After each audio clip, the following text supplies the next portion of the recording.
Bingo o'yini metodiga tushundik a?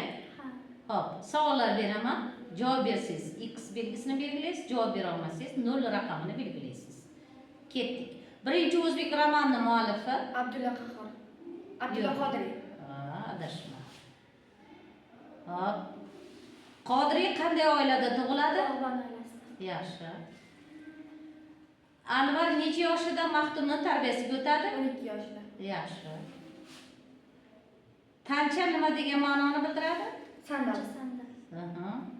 To'g'ri. Yulduzli turlar asarining muallifi Abramqul Qodirov. yaxshi. Boburning otlari qaysi kasallik tufayli qirilib ketgan? Vabor kasalligi. Bobur kimga mabodo vafot etsa qabuliga ko'mishlanayotgan? Humoyinga. Qiyomat qars hikoyasida va'daga va e'tiqod, diyonat kabi masalalar qaysi obrazlarda? Yaxshi. Nishxo'rt so'zining ma'nosi nima? Nishxo'rt. Endi ochib chiqargan ko'rtaklarni so'z.